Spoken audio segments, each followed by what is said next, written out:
Hello, everyone. Welcome to Rev Games Academy. In today's session, we're going to dive into one of the most essential concepts in Unity C# scripting: methods and functions. These are the backbone of clean, organized, and reusable code. Whether you're improving your game mechanics or just organizing your project better, understanding methods and functions is crucial. Let's get started. In Unity, methods and functions are essentially the same thing in C#.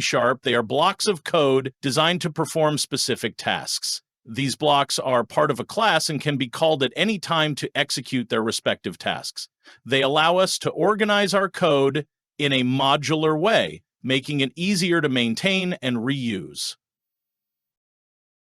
Types of methods in Unity. Let's talk about the two main types of methods in Unity that you'll encounter: Unity event methods, custom methods, and Unity event methods. Unity comes with predefined event methods that it calls at specific points during gameplay. Here are two of the most common ones. Start method runs once when the script is initialized, and it's perfect for setup tasks. Update method runs every frame, making it ideal for handling game logic or user input. Now, see the example for start and update method.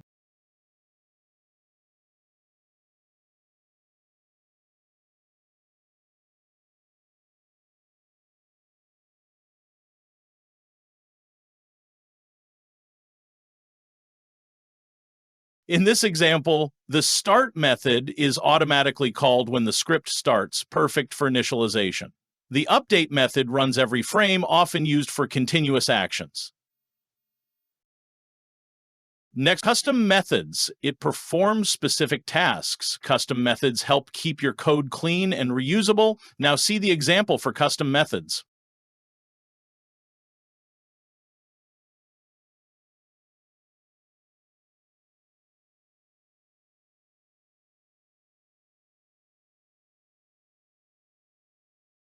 In this example, the movePlayer method takes a parameter, speed, and logs the player's movement.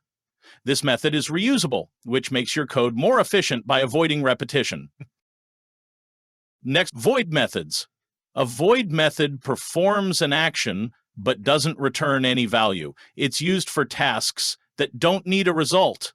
Now, see the example for void method.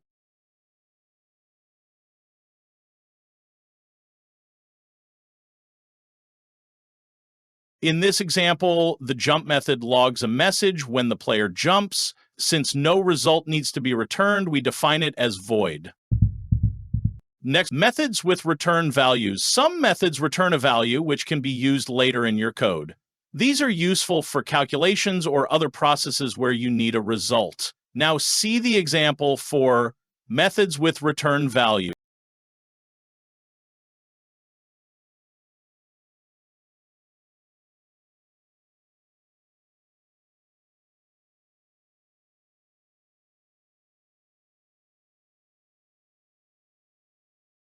In this case, the add method returns the sum of two integers, which can then be used.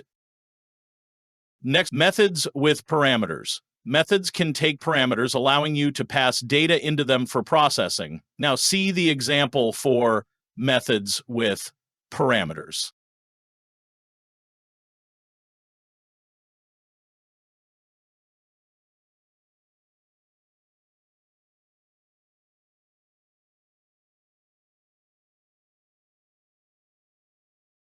The setHealth method takes an integer health and logs the value. This is useful for adjusting properties like player health during gameplay.